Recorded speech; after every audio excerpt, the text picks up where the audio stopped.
पत्रकार संघाच्या पत्रकार भवनमध्ये आयोजित करण्यात आलेल्या या पत्रकार परिषदेमध्ये मी सर्व पत्रकार बंधूंचं हार्दिक स्वागत करतो. गंगाधर उर्फ बापूसाहेब सहस्त्रबुद्धे जीवन गौरव समितीच्या वतीने आजची ही पत्रकार परिषद आयोजित करण्यात आलेली आहे आणि रविवारी 14 जूनला जी सभा आम्ही आयोजित केलेली आहे सकाळी 10 वाजता, त्या सभेची माहिती देण्यासाठी आजची ही पत्रकार परिषद आहे. सर्वप्रथम आजच्या पत्रकार परिषदेला संबोधित करण्यासाठी उपस्थित असलेल्या गंगाधर सहस्त्रबुद्धे जीवन गौरव समितीच्या प्रतिनिधींची मी ओळख करून देतो. माझं नाव संदीप बर्वे, दत्ता पाकिरे, ॲडव्होकेट मोहन वाडेकर, सुनील यादव, विठ्ठल गायकवाड, त्यानंतर लताताई बंडगर आणि श्याम निलंगेकर, त्याचबरोबर दत्तात्रय जाधव, मुकुंद काकडे, प्रकाश सोनवणे, किशोर सरदेसाई आणि अभिजित राजे भोसले या सर्वांच्या वतीने आजची ही पत्रकार परिषद आयोजित करण्यात आलेली आहे. तर महत्त्वाची ही सभा आहे. रविवारी सकाळी डॉक्टर कन्हैया कुमार हे खूप कालावधीनंतर पुण्यामध्ये येत आहेत आणि त्यांचं एक व्याख्यान या निमित्ताने आयोजित करण्यात आलेलं आहे. मनुस्मृती दहनाचं सांस्कृतिक महत्त्व असं या व्याख्यानाचं शीर्षक आहे.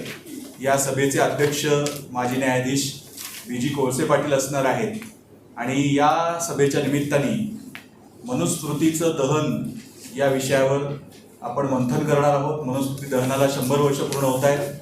महाडमध्ये जी क्रांती बाबासाहेबांनी सुरू केली, 14 तळ्याच्या सत्याग्रहालाही 100 वर्ष पूर्ण होत आहेत आणि या अनुषंगाने महात्मा फुलेंच्या द्विजन्मशताब्दीच्या निमित्ताने, गाडगेबाबांच्या 150व्या जयंतीच्या निमित्ताने सर्व संविधानिक मूल्य मानणाऱ्या लोकांनी एकत्र यावं, एक व्यापक विचारमंथन व्हावं आणि त्यातनं एक चळवळ उभी राहावी, यासाठी खास करून श्याम निलंगेकर, लताताई बंडगर, सुनील यादव यांनी पुढाकार घेतल्यानंतर आम्ही कार्यकर्ते, आमच्या संस्था, संघटना यामध्ये सहभागी झालेले आहेत आणि पुण्यातल्या संविधानिक मूल्य मानणाऱ्या लोकांची, संस्थांची, संघटनांची एकजूट या निमित्ताने उभी राहिलेली आहे आणि मनुस्मृती समर्थकांचा पराभव करण्यासाठी, संविधानिक मूल्यांवर काम करणाऱ्या लोकांची एक भक्कम एकजूट करण्यासाठी एक व्यापक चळवळ उभी करण्याची आमची ही मोहीम आहे.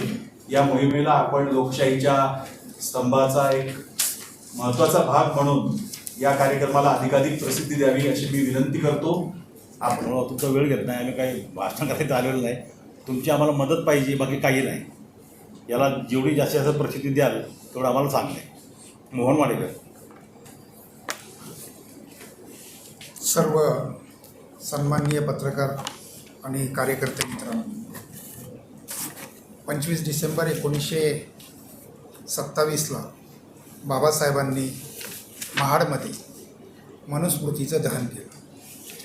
19 आणि 20 मार्चला बाबासाहेबांनी महाडमध्ये 14 तळ्याचा सत्याग्रह केला आणि महात्मा फुल्यांची ही द्विजन्मशताब्दी, 14 तळ्याची शताब्दी आणि मनुस्मृती दहनाची शताब्दी असा हा कार्यक्रम साने गुरुजी स्मारक पुणे येथे सकाळी 10 वाजता सर्व समविचारी संघटनांनी आयोजित केलेला आहे आणि त्याच्या मागची भूमिका ही आत्ता संदीपनी सांगितली त्याप्रमाणे या देशामध्ये मनुस्मृती समर्थक आणि मनुस्मृती विरोधक हा संघर्ष कायमस्वरूपी चालत आलेला आहे आणि आपण जर आत्ता पाहिलं तर आपल्या लक्षात येईल की हे सरकार दलितांमध्ये फूट पाडतं आहे, हे सरकार आदिवासींमध्ये फूट पाडतं आहे आणि नवीनच आता आदिवासी समाजामध्ये डिलिस्टिंगचं एक प्रकरण आणून आदिवासींना आदिवासींच्या विरुद्ध उभं केलं जातं आहे आणि ही मनुस्मृती समर्थकांची जी चाल आहे त्याचा विरोध करण्यासाठी आणि दलित, आदिवासी आणि महिलांवर होत असलेले अत्याचार याचा विरोध करण्यासाठी पुढील रणनीती ठरवण्यासाठी ही सभा डॉक्टर कन्हैया कुमार यांच्या भाषणाने उपस्थितीत होणार आहे. तर त्याला आपण सर्वांनी आज मोठ्या प्रमाणात प्रसिद्धी द्यावी अशी मी संयोजकांच्या वतीनं विनंती करतो. ही कन्हैया कुमारांची सभा होणार आहे. त्या सभेमध्ये सर्व पुरोगामी संघटना, सर्व विचारांच्या पुरोगामी संघटना त्यामध्ये असणार आहेत आणि हे आत्ताच आमचे वाडेकर सरांनी सांगितले की याला 100 वर्ष पूर्ण होत आहेत. मनुस्मृती दहनाला 100 वर्ष पूर्ण होत आहेत. त्याचबरोबर महात्मा फुलेंची द्विजन्म शताब्दीसुद्धा आहे. आणि चौदार तळ्याच्या यालासुद्धा हे होते. महाराष्ट्रात असेल किंवा संपूर्ण देशात असेल, जे काही आत्तापर्यंत चाललं आहे, जे मनुवादी सरकार आणि जे केंद्रातलं असेल आणि राज्यातलं पण असेल, यांना बाकीचं काही शेअर सुतक नाही आहे.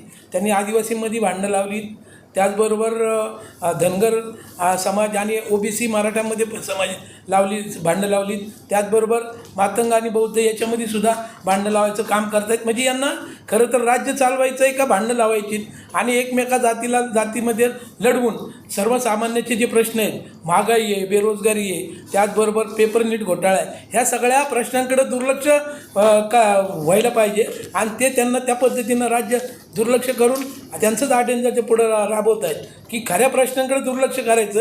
आणि मग तुम्ही पाहताय की इथं पुण्यामधल्याच आपल्या एक खासदार आहेत, कुठला तरी मुद्दा काढून त्या उकरून काढतात आणि हिंदुत्व धोक्यात आहे म्हणून हे करतात. खरं तर यांना खासदार कशासाठी बनवलं आहे? यांना खासदार काहीतरी संसदेत लोकांचे प्रश्न सोडवण्यासाठी बनवले, आणि त्यांना तर आता संसदरत्न पुरस्कार दिला.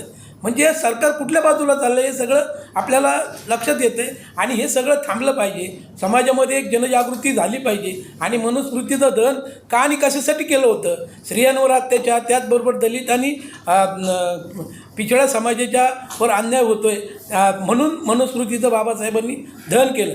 आणि ते दहन केलं तर ते सगळ्या समाजाला, देशातल्या सगळ्या किंवा राज्यातल्या सगळ्या लोकांना कळावं, हा त्याच्या पाठीमागचा उद्देश आहे. आणि अशाच प्रकारचं जनजागृती करण्यासाठी आणि त्यासाठीच माननीय कन्हैया कुमार यांना आम्ही पाचारण केलेले, आणि त्याच सभेचे अध्यक्ष माननीय BG कोळसे पाटील असणार आहे. तर आमची अशी कळकळची विनंती असेल की या सभेला आपण सगळ्यांनी जास्तीत जास्त प्रसिद्धी द्यावी, आणि सर्व त्या निमित्तानं एक समाज जागृती निर्माण होईल अशी आमची अपेक्षा आहे. एवढंच बोलतो. जय हिंद, जय भारत, जय समाज. सांस्कृतिक दहन, मनुस्मृतीचे सांस्कृतिक दहन म्हणजे काय? माणूस हा संस्कृतीच्या भोवती असतो, ज्याला आपण सिव्हिलायझेशन म्हणतो. म्हणजे आता इराण आणि अमेरिकेचं युद्ध सुद्धा चालू आहे. इराण काय म्हणते, आमची 5,000 वर्षापूर्वीची संस्कृती आहे. या संस्कृतीच्या भोवती माणसाचं आयुष्य आणि माणसाचा समाज हा सगळा गुंतलेला आहे. आणि या समाजावरती एकाच संस्कृतीचं वर्चस्व गेले हजारो वर्ष लादलं गेलेलं आहे. आणि त्या संस्कृतीच्या लादलेल्या पोटी, त्याच्या दबावापोटी किंवा त्यांच्या दहशतीपोटी इतर समाज हा त्या संस्कृतीच्या दबावाखाली पिचलेला आहे. बाबासाहेबांनी काय केलं? बाबासाहेबांनी आपल्या आयुष्यातल्या सगळ्या चळवळी जे केल्या आहेत त्या सांकेतिक चळवळी आहेत. 14 तळ्या सत्याग्रह घ्या, काळाराम मंदिराचा सत्याग्रह किंवा मनुस्मृती दहन आहे. त्यांना माहित होतं हे सगळं केल्यानंतर काय एक ठराविक संस्कृती या देशावर जी वर्चस्व करते तिला काय होणार नाही. परंतु हा मोठा संदेश बाबासाहेबांना आपल्या इथल्या समाजाला, म्हणजे पिचलेल्या समाजाला द्यायचा होता. त्याच्या पोटी बाबासाहेबांनी हे सगळं केलेलं आहे आणि आजच्या तारखेला पण तेच होत आहे. परंतु ती संस्कृती नवीन स्वरूपामध्ये आपल्यावरती, इतर समाजावरती वर्चस्व गाजवताना दिसत आहे. याला जुगरून देण्यासाठी आणि परत एकदा समाजामध्ये नवीन ऊर्जा निर्माण करण्यासाठी हा माननीय कन्हैया नेतृत्वामध्ये किंवा त्याच्या व्याख्यानामध्ये आणि कोळसे पाटील यांच्या अध्यक्षतेखाली मनुस्मृतीचे सांस्कृतिक दहन हा विषय जो ठेवलेला आहे तो उत्स्फूर्त आहे आणि वाखाणण्याजोगा आहे. तर त्याबाबत त्या पाठिंब्याची भूमिका पत्रकारांनी सर्वसामान्य लोकांपर्यंत यथोचित पोहोचवावी ही नम्र विनंती. त्याच्या 14 तारखेच्या आमच्या कन्हैया कुमारच्या कार्यक्रमाला जास्तीत जास्त प्रसिद्धी आपण द्यावी ही अपेक्षा आहे. बाबासाहेबांनी 25 डिसेंबर 27ला जी मनुस्मृती जाणली, सांस्कृतिक दहशतवाद नाहीसा करायचा होता त्यांचा मुख्य उद्देश हा होता की सांस्कृतिक दहशतवाद जो होता भारत देशामध्ये पूर्वपार चालत आलेला तो नाहीसा करायचा होता. आणि बाबासाहेबांनी त्यांच्या आयुष्यात ह्या गोष्टी भरपूर केलेल्या. सांस्कृतिक दहशतवाद यांचा बाबासाहेबांमुळेच कमी झाला. आज सुद्धा नव्याने प्रस्थापित होत आहे दहशतवाद. त्यांचा सांस्कृतिक दहशतवाद जो आहे तो आज नव्याने प्रस्थापित करण्याचा प्रयत्न चालू आहे. आणि त्याच्या जनजागृतीसाठी कन्हैया कुमार सारखा वक्ता आम्ही बोलवलेला आहे. व ह्या कार्यक्रमाला आपण सर्व पत्रकारांनी जास्तीत जास्त प्रसिद्धी द्यावी ही विनंती. आज या ठिकाणी विश्वरत्न डॉक्टर बाबासाहेब आंबेडकर यांचे अत्यंत जवळचे सहकारी गंगाधर उर्फ बापूसाहेब सहस्त्रबुद्धे जीवन गौरव समितीच्या वतीनं आत्ताच सांगितल्याप्रमाणे संयोजकांनी डॉक्टर कन्हैया कुमार साहेब यांच्या प्रमुख वक्तृत्वामध्ये ही सभा होत असताना या सभेचं अध्यक्षपद माजी न्यायमूर्ती बी.जे. कोश पाटील साहेब आहेत आणि याचे मुख्य संयोजक दलित सेनेचे नेते सुनील यादव साहेब, त्याचप्रमाणे श्याम निलंगेकर सर आणि विचारपीठावरती आता उपस्थित असलेले ॲडव्होकेट मोहन वाडेकर सर असतील, संदीपजी असतील, सर असतील, लताताई आहे आणि दत्ता वागिरे सर आहेत, सरदेसाई सर आहेत, जाधव साहेब आहेत. मी मगाशी सांगितलं मुख्य संयोजक श्याम निलंगेकर साहेब आहेत. तर या सर्वांनी ठरवलेलं आहे की तुम्ही देशामध्ये पाहताय की एका बाजूला 25 पक्ष एकत्र येत आहेत, म्हणजे एकासाठी एकत्र येतात तर देश वाचवण्यासाठी, संविधान वाचवण्यासाठी, लोकशाही टिकवण्यासाठी आणि या संपूर्ण भारतीयांचं जीवन सुखी होण्यासाठी हे सर्व पक्ष प्रयत्न करतात. दुसऱ्या बाजूला जेवढे मानवतावादी पक्ष आहेत, संघटना आहेत, नेते आहेत, कार्यकर्ते आहेत, नागरिक आहेत, ते सातत्यानं हा मानवतावादाचा विचार तेवत ठेवण्याचा प्रयत्न करतात. कारण बाबासाहेबांनी सांगितलेलं आहे की जागृतीचा विस्तव हा सातत्याने ठेवत ठेवला पाहिजे. ह्या विचारपीठावरती जेवढी लोक आहेत त्यांनी संपूर्ण आयुष्य हे समाजाला समर्पित करून काम सुरू केलेलं आहे. बरं, असंच करत नाहीत, काम करतात, धंदा करतात, स्वतःचा संसार करतात आणि ते सगळं करून बाबासाहेबांनी आणि सर्व मानवतावादी महापुरुषांनी सांगितलं होतं की बाबा तुमच्या कमाईतला एवढे टक्का समाजात दिलं पाहिजे. त्याची गीक ठेवून, जाणीव ठेवून ही सर्व मंडळी काम करतायत. मला तुमच्या सर्वांवरती 100% विश्वास आहे, कारण तुम्ही लोकशाहीचं चौथं स्तंभ आहे आणि चौथ्या स्तंभाचं काम आहे की लोकशाही वाचवणं, देश टिकवणं, संविधान गतिमान करणं आणि तुम्हाला आम्हाला सर्वांना वाचवणं हे लोकशाहीचं चौथ्या स्तंभाचं काम आहे. ते तुम्ही 100% कराल.